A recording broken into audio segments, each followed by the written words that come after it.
दोस्तों नमस्ते। आज हम करेंगे मजदूरी और प्रेम निबंध। इसके लेखक है सरदार पूर्ण सिंह। हल चलाने वाले का जीवन। ये 8 शीर्षकों में विभाजित है। पहला है हल चलाने वाला का जीवन, कि हल चलाने वाले का जीवन कैसा होता है, इस बारे में इसमें बताया गया है। हल चलाने वाले और भेड़ चराने वाले प्राय साधु स्वभाव से साधु होते हैं। पहली लाइन इंपॉर्टेंट है, कथन में पूछी जा सकती है।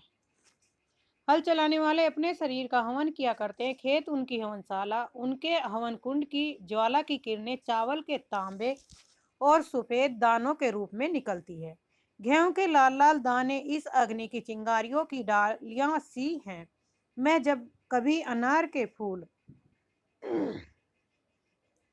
और फल देखता हूं तब मुझे बाग के मालिक का रुधिर याद आता है। उसकी मेहनत के कण गिरकर जमीन में गिरकर उगे और हवा तथा प्रकाश की सहायता से मीठे फलों के रूप में नजर आ रहे हैं। इंपोर्टेंट कथन है, यहाँ से कथन बनेंगे। किसान मुझे अन्न में, फूल में, फल में आहुति हुआ सा दिखाई देता है। किसान किस में आहुति से दिखाई देता है? अन्न में, फूल में और फल में। कहते हैं ब्रह्माहुति के जगत पैदा हुआ है। अन्न पैदा करने में किसान भी ब्रह्मा के समान है। जिस प्रकार ब्रह्माहुति से जगत पैदा हुआ है, उसी प्रकार किसान भी ब्रह्मा के समान है, क्योंकि वे अन्न पैदा करते हैं। खेती उसके ईश्वरीय प्रेम का केंद्र, उसका सारा जीवन पत्ते पत्ते में, फूल फूल में और फल फल में बिखर रहा है। वृक्षों की तरह उसका भी जीवन एक प्रकार का मौन जीवन है। वायु, जल, पृथ्वी, तेज और आकाश की निरोगता इसी के हिस्से में है। विद्या यह नहीं पढ़ा जप और तप यह नहीं करता, संध्या वंदनादि इसे नहीं आते, ज्ञान ध्यान इसे पता नहीं। यह विद्या नहीं पढ़ा, जप और तप नहीं करता, संध्या और वंदनादि यानी संध्या के समय भी वह ध्यान और पूजा ज्ञान का उसे कुछ पता नहीं है। मंदिर मस्जिद गिरजे से इसे कोई सरोकार नहीं है। केवल साग पात खाकर ही वह अपनी भूख निवारण कर लेता है। ठंडे चश्मों और बहती हुई नदियों के शीतल जल से यह अपनी प्यास बुझा लेते हैं। प्रातःकाल उठकर यह अपने हल और बैलों को नमस्कार करते हैं और खेत जोतने चल देता है। दूसरा कथन यहाँ से बन जाएगा। दोपहर की धूप इसे भाती है और इसके बच्चे मिट्टी ही में खेल खेल कर बड़े हो जाते हैं।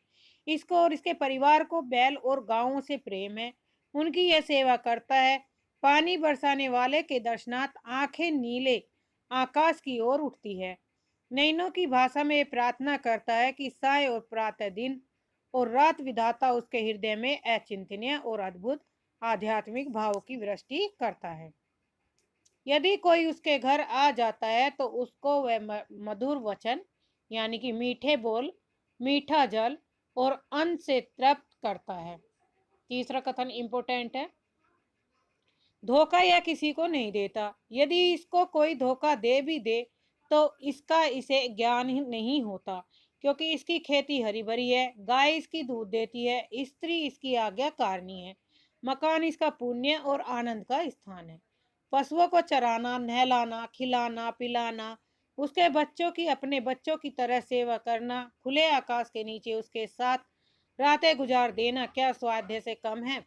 दया, वीरता और प्रेम जैसा इन किसानों में देखा जाता है। अन्यंत्र मिलने का नहीं, गुरु नानक ने ठीक कहा है। कथन है गुरु नानक जी का।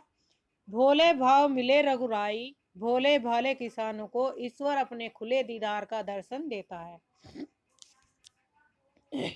उनकी फूस की छतों में से सूर्य और चंद्रमा छन छन कर उनके बिस्तरों पर पड़ते हैं। ये प्रकृति के जवान साधु हैं। इम्पोर्टेंट है। जब कभी मैं इन पे मुकुट के गोपालों के दर्शन करता हूँ तो मेरा सिर स्वयं झुक जाता है।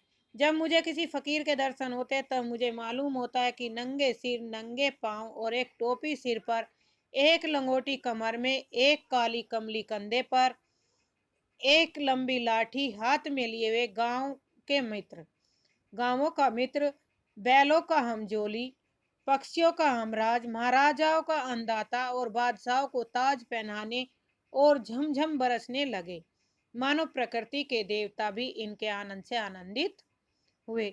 बूढ़ा गडरिया आनंद मत होकर नाचने लगा। यह कहता है कुछ नहीं, रग रग उसकी नाच रहा है। पिता को ऐसा सुखी देख दोनों कन्याओं ने एक दूसरे का हाथ पकड़कर पहाड़ी राग अलापना आरंभ कर दिया। साथ ही धम धम थम थम नाच की उन्होंने धूम मचा दी।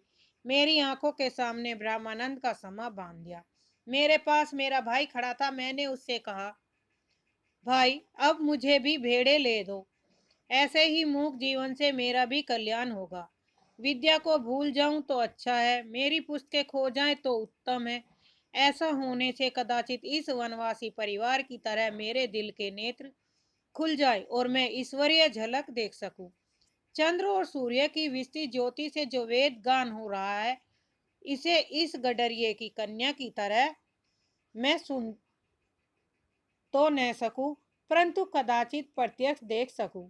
कहते हैं ऋषियों ने भी इनको देखा ही था, सुना न था। पंडितों की उटपटांग बातों से मेरा जी उकता गया है। प्रकृति की मनमन हंसी में ये अनपढ़ लोग ईश्वर के हंसते हुए होठ होठ देख रहे हैं। पशुओं के अज्ञान में गंभीर ज्ञान छिपा हुआ। इन लोगों के जीवन में अद्भुत आत्मानुभव भरा हुआ है। गडरिया के परिवार की प्रेम मजदूरी का मूल्य कौन दे सकता है। अब है मजदूर की मजदूरी। पहला पॉइंट होगा हल चलाने वाले का जीवन। दूसरा पॉइंट है मजदूर की मजदूरी। यहाँ से दूसरा शीर्षक। आपने 4 आने पैसे मजदूर के हाथ में रखकर कहा, यह लो दिन भर की अपनी मजदूरी। वाह क्या दिलगी है। हाथ पांव सिर आंखें इत्यादि सबके सब अवयव उसने आपको अर्पण कर दिए, और ये सब चीजें उसकी तो थी ही नहीं, ये तो ईश्वरीय पदार्थ थे। जो पैसे आपने उसको दिए वे भी आपके न थे, वे तो पृथ्वी से निकली हुई धातु के टुकड़े थे, अतः ईश्वर के निर्मित थे। मजदूरी का ऋण तो परस्पर की प्रेम सेवा से चुकता होता है, अन्न धन देने से नहीं। वे तो दोनों ही ईश्वर के हैं। अन्न धन वही बनाता है, जल भी वही देता है।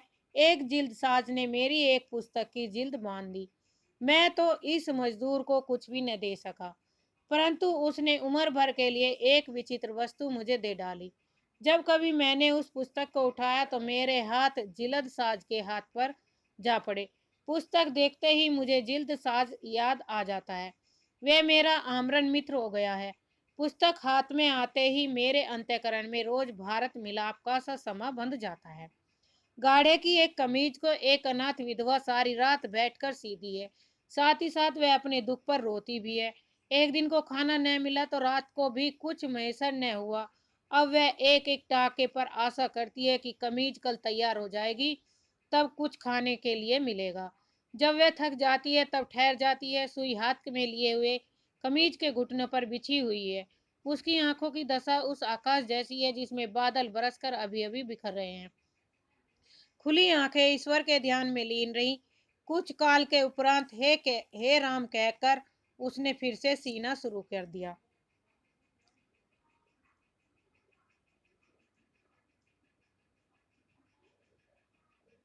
इस माता और इस बहन की सिली हुई कमीज मेरे लिए मेरे शरीर का नहीं, मेरी आत्मा का वस्त्र है। इसका पहनना मेरा तीर्थ यात्रा जैसा है। इस कमीज में इस विधवा के सुख दुख प्रेम और पवित्रता के मिश्रण से बनी हुई मिली हुई जीवन रूपनी गंगा की बाढ़ जा रही है। ऐसी मजदूरी और ऐसा काम प्रार्थना संध्या नमाज से क्या कम है। शब्दों से तो प्रार्थना हुआ नहीं करती। ईश्वर तो कुछ ऐसी ही मूक प्रार्थनाएं सुनता है जो तत्काल सुनता है। तीसरा शीर्षक है इसमें प्रेम मजदूरी। मुझे तो मनुष्य के हाथ से बने हुए कामों में उनकी प्रेम में पवित्र आत्मा की सुगंध आती है। राफेल आदि के चित्रित चित्रों में उनकी कला कुशलता को देख इतनी सदियों के बाद भी उनके अंतःकरण के सारे भाव का अनुभव होने लगता है। केवल चित्र का ही दर्शन नहीं, किंतु साथ ही उसमें छिपी हुई चित्रकार की आत्मा तक के दर्शन हो जाते हैं। परंतु यंत्रों की सहायता से बने हुए फोटो निर्जीव से प्रतीत होते हैं। उनमें और हाथ के चित्रों में उतना ही भेद है जितना कि बस्ती और शमशान में। हाथ की मेहनत से चित्रों में जो रस भर जाता है वह भला लोहे के द्वारा बनी हुई चीज में कहाँ। जिस आलू को वह मैं स्वयं बोता हूँ, मैं स्वयं पानी देता हूँ, जिसके इर्द गिर्द की घास पात खोदकर मैं साफ करता हूँ, आलू में जो रस मुझे आता है वह टीन में बंद किए हुए अचार मुरब्बे में नहीं आता। मेरा विश्वास है कि जिस चीज में मनुष्य के प्यारे हाथ लगते हैं उसमें उसके हृदय का प्रेम और मन की पवित्रता सूक्ष्म रूप से मिल जाती है। उसमें मुर्दे को जिंदा करने की शक्ति आ जाती है। होटल में बने हुए भोजन यह नीरस होते हैं क्योंकि वहां मनुष्य मशीन बना दिया जाता है, परंतु अपनी प्रियतमा के हाथ से बने हुए रूखे सूखे भोजन में कितना रस होता है।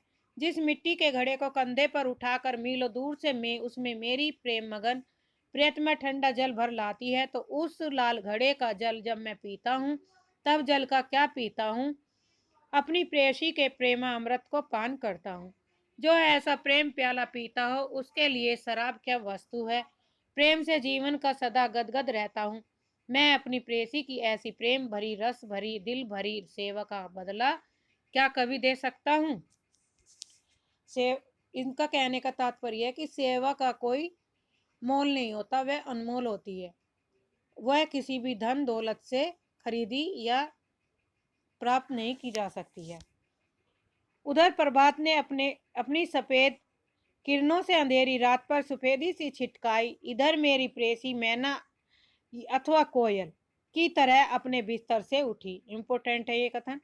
उसने गाय का बछड़ा खोला, दूध की धारा से अपना कटोरा भर लिया, गाते गाते अन्न को अपने हाथों से पीस सफेद आटा बना दिया। इस सफेद आटे से भरी हुई छोटी सी टोकरी, सिर पर एक हाथ में दूध से भरा हुआ लाल मिट्टी का कटोरा, दूसरे हाथ में मक्खन की हांडी। जब मेरी प्रिया घर की छत के नीचे इस तरह खड़ी होती है तब वह छत के ऊपर की श्वेत प्रभा से भी अधिक आनंददायक, बलदायक, बुद्धिदायक जान पड़ती है। उस समय वह उस प्रभा से भी अधिक आनंददायी, बलदायक, बुद्धिदायक जान पड़ती है। उस समय वह पर उस प्रभा से अधिक रसीली, अधिक रंगीली, जीती जागती, चैतन्य, आनंदमय, प्रातःकालीन शोभा सी लगती है। मेरी प्रिय अपने हाथ से चुनी हुई लकड़ियों को अपने दिल से चुराई हुई चिंगारी से लाल अग्नि में बदल देती है। जब वह आटे की को छलनी से छानती है तब मुझे उसकी छलनी के नीचे एक अद्भुत ज्योति की लो नजर आती है। जब वह उस अग्नि के ऊपर मेरे लिए रोटी बनाती है तब उसके चूल्हे के भीतर मुझे भी पूर्व दिशा में नाभो लालिमा से अधिक आनंददायिनी लालिमा देख पड़ती है। यह रोटी नहीं है, कोई अमूल्य पदार्थ है। मेरे गुरु ने इसी प्रेम से संयम करने का नाम योग रखा। मेरा यही योग है। तीसरा कथन है मजदूरी और कला। आदमियों की तिजारत करना मूर्खों का काम। इम्पोर्टेंट है। सोने और लोहे के बदले मनुष्य को बेचना मना है। आजकल भाप की कला का दाम तो हजारों रुपये है, परंतु मनुष्य कौड़ी के सौ बिकता है। सोने और चांदी की प्राप्ति से जीवन का आनंद नहीं मिल सकता। सच्चा आनंद तो मुझे मेरे काम से मिलता है। मुझे अपना काम मिल जाए तो फिर स्वर्ग प्राप्ति की इच्छा नहीं। मनुष्य पूजा की ही सच्ची ईश्वर पूजा है। मंदिर और गिरजे में क्या रखा, ईट पत्थर चूना कुछ ही कहो। आज से हम अपने ईश्वर की तलाश मंदिर, मस्जिद, गिरजा और पोथी में न करेंगे। अब तो यही इरादा है कि मनुष्य की अनमोल आत्मा में ईश्वर के दर्शन करेंगे। यही आर्ट है, यही धर्म है। मनुष्य के हाथ से ही ईश्वर के दर्शन कराने वाले निकलते हैं। बिना काम, बिना मजदूरी, बिना हाथ,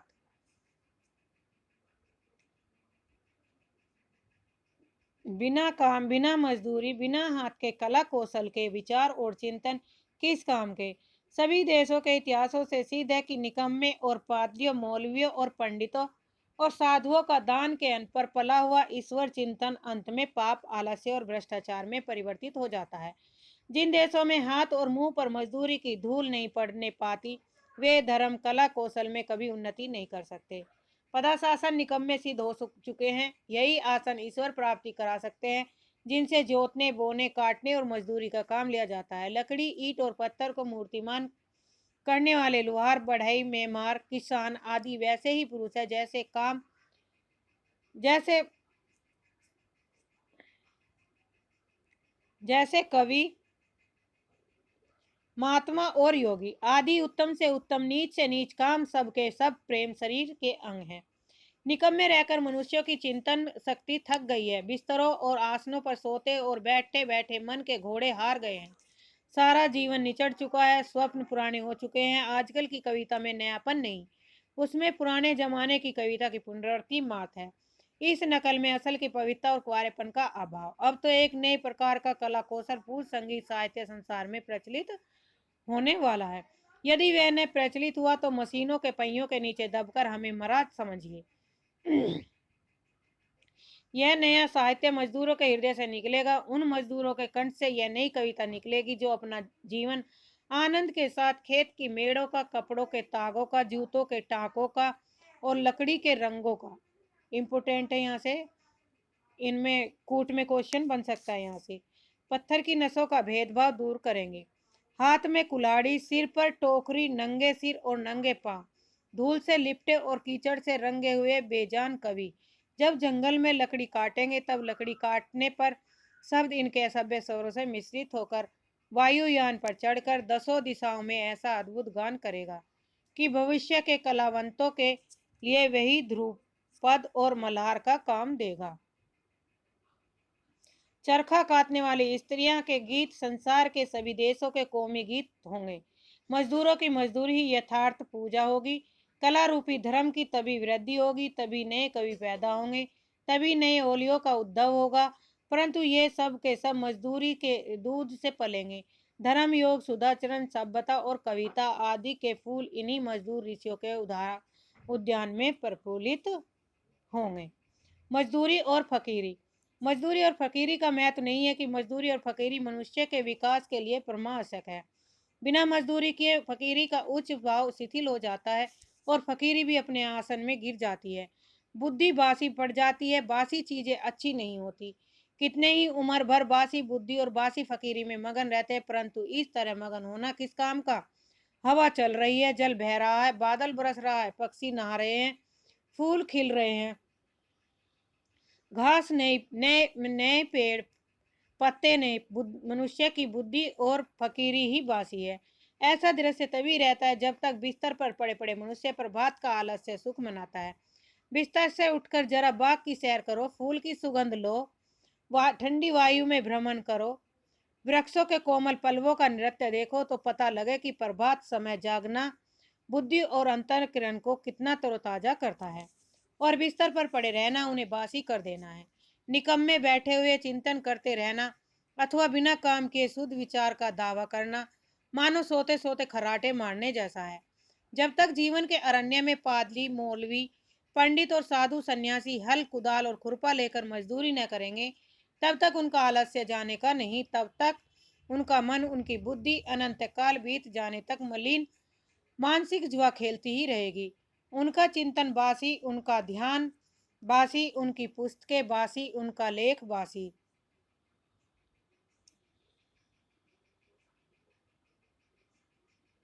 उनका लेख बासी, उनका विश्वास बासी, उनका खुदा भी बासी हो गया।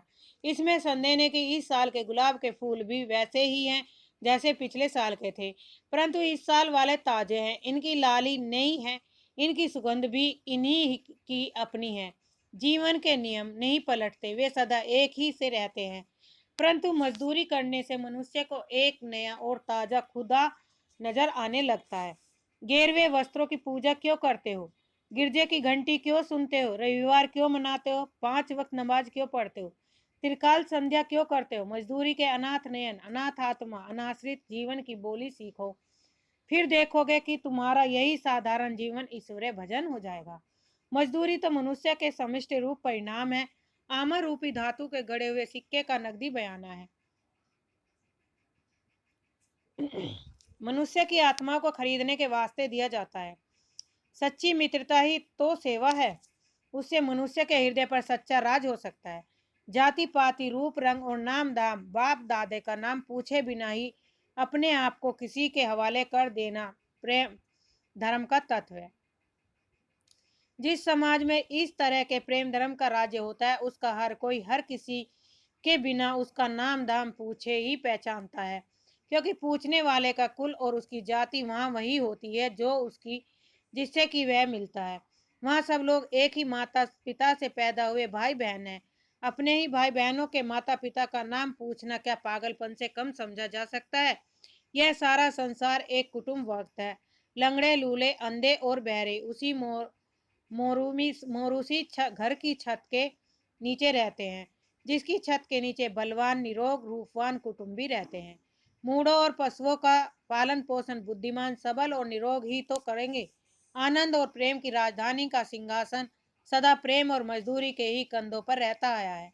कामना सहित होकर भी मजदूरी निष्काम होती है, क्योंकि मजदूरी का बदला नहीं, निष्काम कर्म करने के लिए जो उपदेश दिए जाते हैं उनमें अभावशील वस्तु स्वभावपूर्ण मान ली जाती है।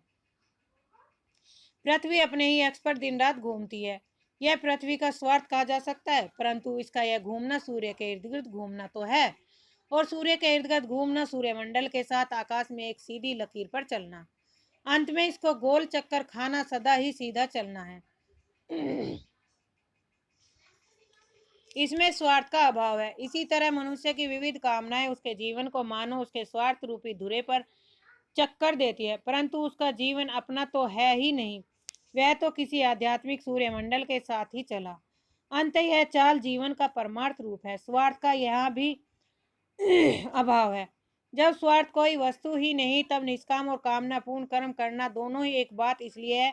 इसलिए मजदूरी और फकीरी का अन्योन्याश्रय संबंध है। मजदूरी करना जीवन यात्रा का आध्यात्मिक नियम, जोन ऑफ आर्क की फकीरी और भेड़े चराना, टोल स्टाई का त्याग और जूते गांठना, उमर खयाम का प्रसन्नता पूर्वक तंबू सीते फिरना, खलीफा उमर का अपने रंग महलों में चटाई आदि बुनना, ब्रह्मज्ञानी ज्ञानी का है कबीर और रैदास का सूत्र होना, गुरु नानक और भगवान श्री कृष्ण कूक पशुओं को लाठी लेकर हाँकना सच्ची फकीरी का अनमोल भूषण है। ये अभी जो नेट का एग्जाम हुआ था हमारा 27 अगस्त को, उसमें ये पूछे गया का क्वेश्चन है, वेरी इंपॉर्टेंट है। आपके वैसे पूछ ले कि फकीरी का कार्य क्या है, भेड़ चराना, टोल स्टाई का क्या है, जूते गांठना, उमर खाम खयाम का है प्रसन्नतापूर्वक तंबू सीते फिरना, और खलीफा उमर का अपने रंग महलों में चटाई आदि बुनना है। तो ये मैचिंग में दिए गए थे, इंपोर्टेंट है। समाज का पालन करने वाली दूध की धारा। एक दिन गुरु नानक यात्रा करते करते लालो नाम के एक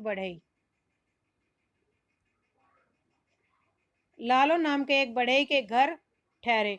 उस गांव का भागो नामक रईस बड़ा मालदार था। इंपोर्टेंट है ये कथन यहाँ से।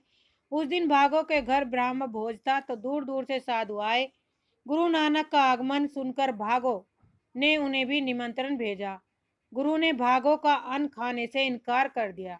इस बात पर भागो को बड़ा क्रोध आया। उसने गुरु नानक को बलपूर्वक पकड़ मंगाया और उनसे पूछा, आप मेरे यहाँ अन्न क्यों नहीं ग्रहण करते? गुरुदेव ने उत्तर दिया, भागो अपने घर का हलवा पूरी ले आओ, तो हम इसका कारण बतला देंगे। वह हलवा पूरी लाया तो गुरु नानक ने लालो के घर से भी उसके मोटे अन्न की रोटी मंगवाई। भागो की हलवा पूरी और उन्होंने एक हाथ में और भाई लालो की मोटी रोटी दूसरे हाथ में लेकर दोनों को जो दबाया,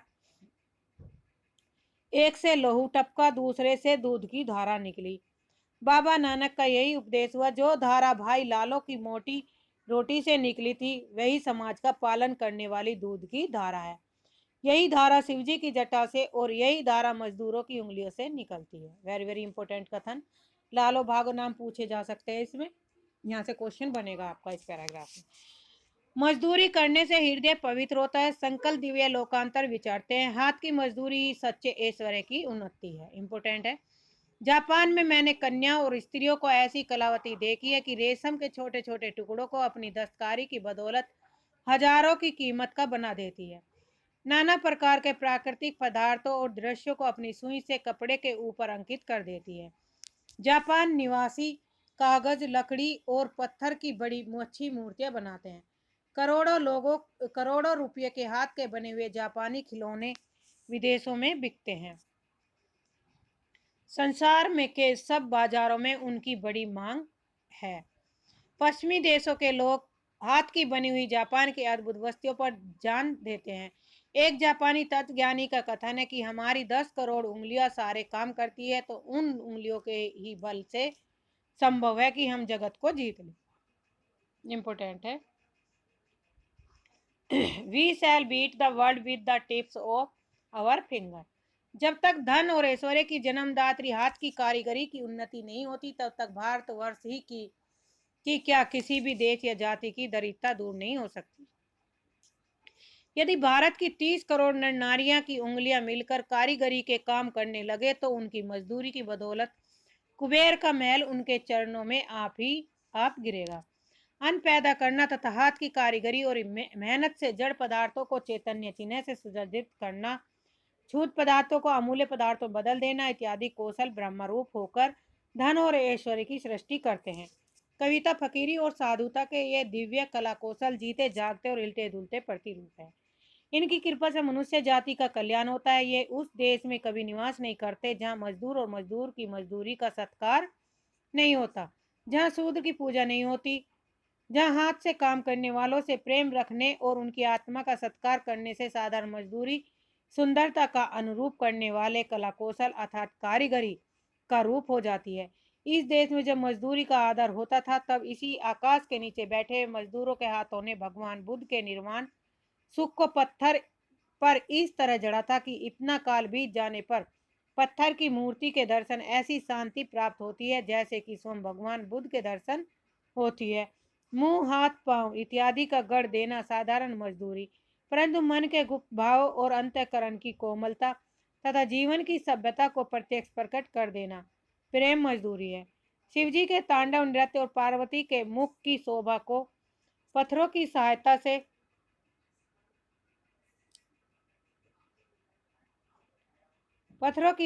से वर्णन करना जड़ को चैतन्य बना देना है। इस देश में कारीगरी का बहुत दिनों से अभाव है। महमूद ने जो सोमनाथ के मंदिर में प्रतिष्ठित मूर्तियां तोड़ी थी, उससे कुछ भी वीरता सिद्ध नहीं होती। उन मूर्तियों को तो हर कोई तोड़ सकता है। उसकी वीरता की प्रशंसा तब होती जब वह यूनान की प्रेम मजदूरी अर्थात वहां वालों के हाथों की अद्वितीय कारीगरी प्रकट करने वाली मूर्तियां तोड़ने का साहस कर सकता। वहां की मूर्तियां तो बोल रही हैं, वे जीती जागती है, मुर्दा नहीं। इस समय के देव स्थानों में स्थापित मूर्तियां देखकर अपने देश को आध्यात्मिक दुर्दशा पर लज्जा आती है। उनसे तो यदि अनगढ़ पत्थर रख दिए जाते तो अधिक शोभा पाते। जब हमारे यहाँ के मजदूर चित्रकार तथा लकड़ी और पत्थर पर काम करने वाले भूखों मरते हैं, तब हमारे मंदिरों की मूर्तियां कैसे सुंदर हो सकती हैं। ऐसे कारीगर तो यहाँ शूद्र के नाम से पुकारे जाते हैं। याद रखिए, बिना शूद्र राजा के मूर्ति पूजा किंगवा कृष्णा और शालिग्राम के छिचोरेपन से दरिद्रता को प्राप्त हो रहे हैं। यही कारण है जो आज हम जातीय दरिद्रता से पीड़ित हैं। इम्पोर्टेंट है। पश्चिमी सभ्यता का नया आदर्श। पश्चिमी सभ्यता मुख्य मोड़ रही है। वह एक नया आदर्श देख रही है। अब उनकी चाल बदलने लगी है। वह कलों की पूजा को छोड़कर मनुष्य की पूजा को अपना आदर्श बना रही है। इस आदर्श के दर्शाने वाले देवता रस्किन, टोल्स्टॉय आदि हैं। पाश्चात्य देशों में नया प्रभात होने वाला है। वहां के गंभीर विचार वाले लोग इस प्रभात का स्वागत करने के लिए उठ खड़े हुए। प्रभात होने के पूर्व ही उसका अनुभव कर लेने वाले पक्षियों की तरह महात्मा को इस नए प्रभात का पूर्व ज्ञान हुआ। और हो भी क्यों न, इंजनों के पहिए के नीचे दबकर वहां वालों के भाई बहन नहीं उनकी सारी जाति पिस गई। उनके जीवन के धुरे टूट गए। उनका समझ धन घरों से निकलकर एक ही दो स्थानों में एकत्र हो गया। साधारण लोग मर रहे हैं, मजदूरों के हाथ पांव फट रहे हैं, लहू चल रहा है, सर्दी से ठिठुर रहे हैं। एक तरफ दरिद्रता का अखंड राज्य तो दूसरी तरफ अमीरी का चरम दृश्य है। परंतु अमीरी भी मानसिक दुखों से विमर्दित है। मशीनें बनाई तो गई मनुष्यों का पेट भरने के लिए, लेकिन मजदूरों को सुख देने के लिए। परंतु वे काली काली मशीनें ही काली बनकर उन्हीं मनुष्यों का भक्षण कर जाने के लिए मुख खोल रही है। प्रभात होने पर भी यह काली काली बलाएं दूर होंगी। मनुष्य के सौभाग्य का सूर्योदय होगा या नहीं। यह शोक का विषय कि हमारे और अन्य पूर्वी देशों में लोगों को मजदूरी से तो लेशमात्र भी प्रेम नहीं, पर वे तैयारी कर रहे हैं पूर्वक काली मशीनों का आलिंगन करने की। पश्चिम वालों के तो ये गले पड़ी हुई बहती नदी की काली कमली हो रही है। वे छोड़ना चाहते हैं परंतु काली कमली उन्हें नहीं छोड़ती। देखेंगे पूर्व वाले इस कमली को छाती से लगाकर कितना आनंद अनुभव करते हैं। यदि हम में से हर आदमी अपनी 10 उंगलियों की सहायता से एक साहस पूर्वक अच्छी तरह काम करे तो हम मशीनों की कृपा से बढ़े हुए पश्चिम परिश्रम वालों को वाणिज्य जातीय संग्राम में सहज ही पछाड़ सकते हैं। सूर्य तो सदा पूर्व से ही पश्चिम की ओर जाता है, पर आओ पश्चिम से आने वाली सभ्यता के नए प्रभात को हम पूर्व भेजें।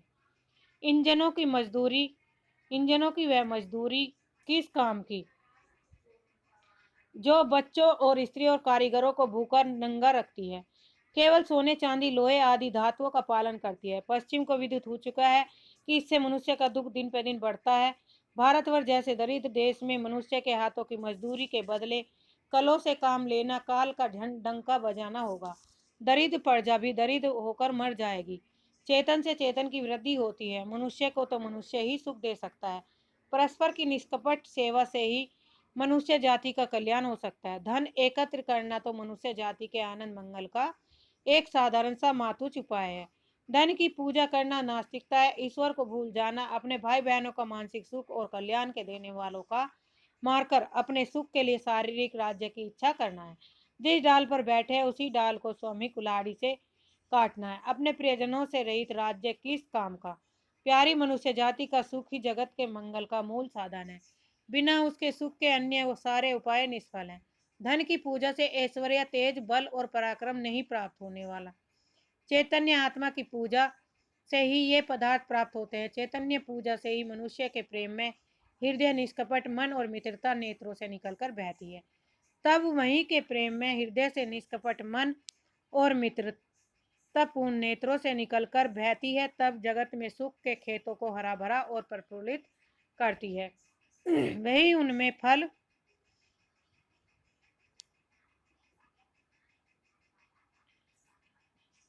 भी लगाती है। आओ यदि हो सके तो टोकरी उठाकर गुदाली हाथ में ले और मिट्टी खोदे और अपने हाथ से उसके प्याले बनावे। फिर एक एक प्याला घर में कुटिया में रख आवे और सब लोग उसी से में मजदूरी का प्रेम अमृत पान करें। है रीति असिको की तन मन निसारी करना, रोना सितम उठाना और उनको प्यार करना। ये लास्ट पंक्तियां हैं इसमें निबंध की। अब आगे करते हैं इसके शॉर्ट रूप निबंध के। मजदूरी और प्रेम। इसका समय प्रकाशन हुआ था 1912 ईस्वी में। इसके लेखक है अध्यापक पूर्ण सिंह। द्विवेदी युगीन निबंधकारों में सरदार पूर्ण सिंह सर्वाधिक सशक्त और निबंधकार माने जाते हैं। उनके व्यक्तित्व व्यंजक ललित निबंध द्विवेदी युग की महत्वपूर्ण उपलब्धि है। आचरण की सभ्यता, सच्ची वीरता, मजदूरी और प्रेम, पवित्रता, कन्यादान, ये इनके महत्वपूर्ण निबंध है। किसके? अध्यापक पूर्ण सिंह के।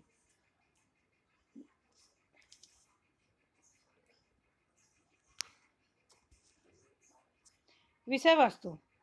इस निबंध में अध्यापक पूर्ण सिंह ने शारीरिक श्रम को सच्ची तपस्या बताते हुए किसान, गडरिये, मजदूर, माली इत्यादि श्रमिकों का सर्वश्रेष्ठ धार्मिक विभूति बनाए।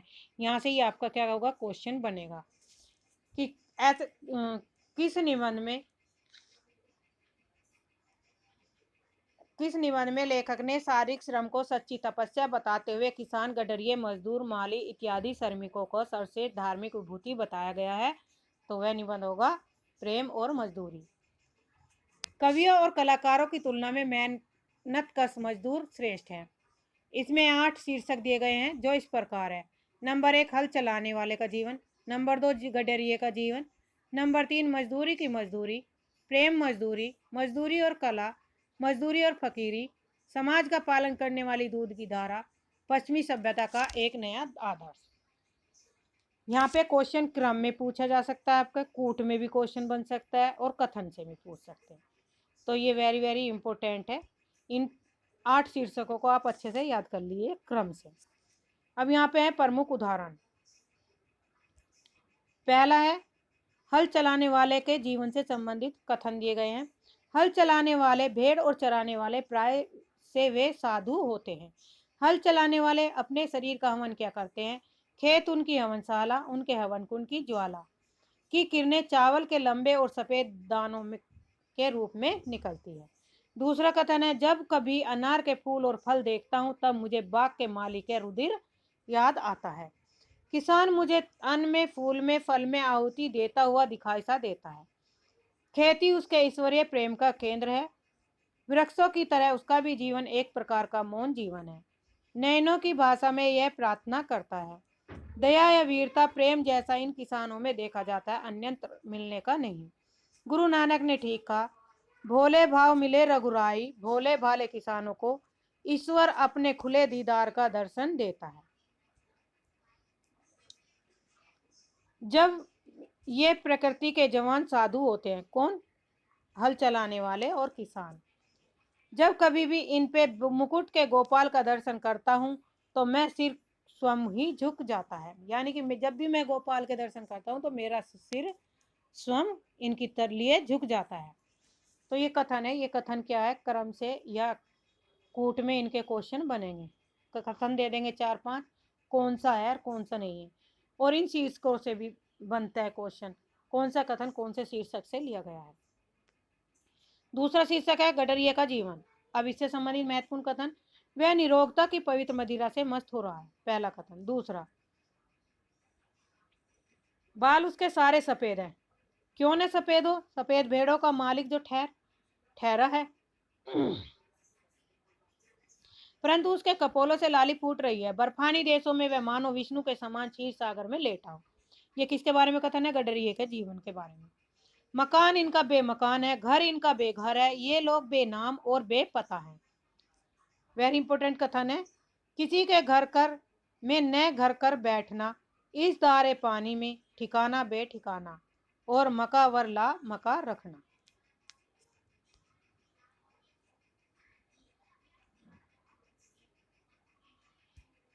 हुए थे आंखों के कल इशारे, इधर हमारे उधर तुम्हारे, चलते अश्कों के क्या फव्वारे, इधर हमारे उधर तुम्हारे। वेरी इंपॉर्टेंट पंक्तियां हैं। जो खुदा को देखना हो तो मैं देखता हूं तुमको, मैं देखता हूं तुमको तो तुमको जो खुदा को देखना हो। पशुओं के अज्ञान में गंभीर ज्ञान छुपा हुआ है। इन लोगों के जीवन में अद्भुत आत्मानुभव भरा हुआ है। गडरिया के परिवार की प्रेम मजदूरी का मूल्य कौन दे सकता है? तीसरा शीर्षक कथन से संबंधित है, मजदूर की मजदूरी। मजदूरी का ऋण तो परस्पर प्रेम सेवा से चुकता होता है, अन्न धन देने से नहीं।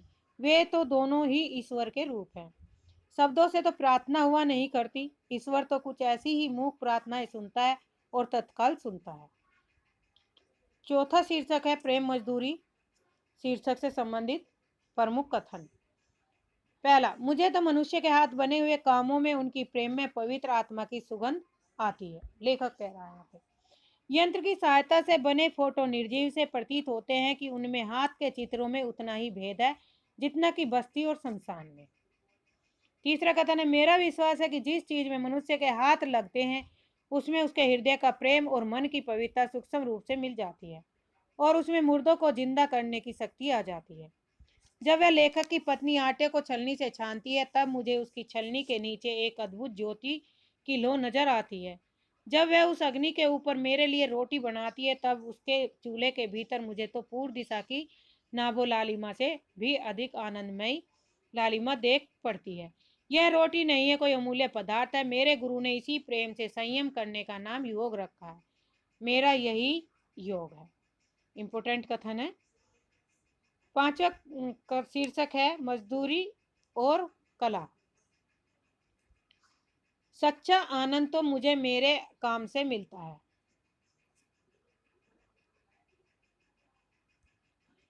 सच्चा आनंद तो मुझे मेरे काम से मिलता है। दूसरा सेकंड है, मनुष्य पूजा ही सच्ची ईश्वर पूजा है। आज से हम अपने ईश्वर की तलाश मंदिर, मस्जिद, गिरजा और पोथी में न करेंगे। अब तो यही इरादा है कि मनुष्य की अनमोल आत्मा में ईश्वर के दर्शन करेंगे। यही आर्ट है, यही धर्म है। सभी देशों के इतिहासों से सिद्ध है कि निकम्मे पादरियों, मौलवियों, पंडितों और साधुओं का दान के अन्न पर पला हुआ ईश्वर चिंता अंत में पाप, आलस्य और भ्रष्टाचार में परिवर्तित हो जाता है। जिन देशों में हाथ और मुंह मजदूरी की धूल नहीं पड़ने पाती, वे धर्म और कला कौशल में कभी उन्नति नहीं कर सकते। आजकल की कविता में नयापन नहीं है, उसमें पुराने जमाने की कविता की पुनरावृत्ति मात्र है। इस नकल में असल की पवित्रता और कुंवारेपन का अभाव है। नेक्स्ट कथन है इसमें, यह नया साहित्य मजदूरों के हृदय से निकलेगा। उन मजदूरों के कंठ से यह नई कविता निकलेगी जो अपने जीवन आनंद के साथ खेत की मेड़ का, कपड़े के तागों का, जूतों के टाकों का और लकड़ी की रंगों का, पत्थर की नसों से भेदभाव दूर करेगा। वेरी इंपॉर्टेंट कथन है। इसमें इनसे संबंधित भी, जूते का संबंध टाकों से, लकड़ी का संबंध रंगों से, पत्थर का नसों से, कपड़े का तागों से। तो यहाँ पे अब की बार क्वेश्चन बनने की संभावना है। चरखा काटने वाली स्त्रियों के गीत संसार के सभी देशों के कौमी गीत होंगे। मजदूरों की मजदूरी ही यथार्थ पूजा होगी, काला रूपी धर्म की तभी वृद्धि होगी। मजदूरी और फकीरी जीवन के नियम नहीं पलटते, वे सदा एक से ही रहते हैं, परंतु मजदूरी करने से मनुष्य को एक नया और ताजा खुदा नजर आने लगता है। मजदूरी तो मनुष्य के समविष्ट रूप का परिणाम है। आमा रूपी धातु के गढ़े हुए सिक्के का नकदी बयाना है जो मनुष्य की आत्मा को खरीदने के वास्ते दिया जाता है। सच्ची मित्रता ही तो सेवा है, उससे मनुष्य के हृदय पर सच्चा राज हो सकता है। जाति पाति रूप रंग और नाम धाम तथा बाप दादे का नाम पूछे बिना ही अपने आप को किसी के हवाले कर देना प्रेम धर्म का तत्व है। आनंद और प्रेम की राजधानी का सिंहासन सदा से प्रेम और मजदूरी के ही कंधों पर रहता आया है। स्वार्थ का यहाँ भी अभाव। जब स्वार्थ कोई वस्तु ही नहीं, तब निष्काम और कामना पूर्ण कर्म करना दोनों ही एक बात हुई। इसलिए मजदूरी और फकीरी का अन्योन्याश्रय संबंध है। मजदूरी करना जीवन यात्रा या आध्यात्मिक नियम है। जॉन ऑफ आर्क की फकीरी और भेड़े चलाना, टोलस्टॉय का त्याग, जूते गांठना, उमर खय्याम का प्रसन्नता पूर्वक तंबू सीते फिरना, खलीफा उमर का अपने रंग महलों में चटाई आदि बुनना, ब्रह्म ज्ञानी कबीर और रैदास का शूद्र होना,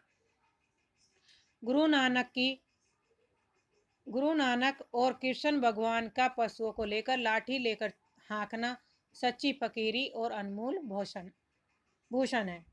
वेरी इंपॉर्टेंट कथन है और यहाँ से क्वेश्चन आ चुका है 27 अगस्त जो पेपर हुआ था।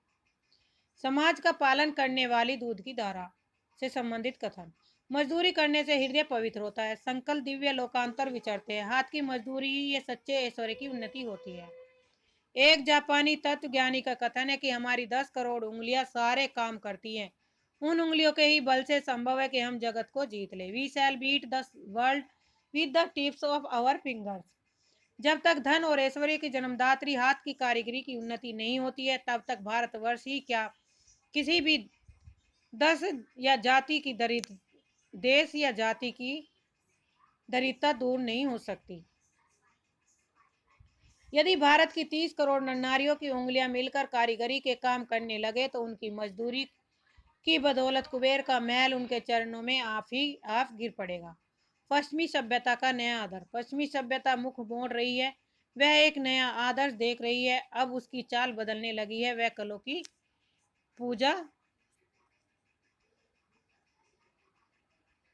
की पूजा छोड़कर मनुष्यों की पूजा को अपना आदर्श बना रही है। इस आदर्श को दर्शाने वाले देवता रस्किन और टोलस्टॉय है। वेरी इंपोर्टेंट है। भारतवर्ष जैसे दरिद्र देश में मनुष्य के हाथों की मजदूरी के बदले कलों से काम लेना काल का डंका बजाना होगा। प्यारी मनुष्य जाति का सुख ही जगत मंगल का मूल साधन है, बिना उसके सुख के अन्य सारे उपाय निष्फल हैं। आओ यदि हो सके तो टोकरी उठाकर गुदाली हाथ में ले मिट्टी खोदे और अपने हाथ से उसके प्याले बनावे, फिर एक एक प्याला घर घर में कुटिया कुटिया में रख आवे और सब लोग उसी के में मजदूरी का प्रेम अमृत पान करें।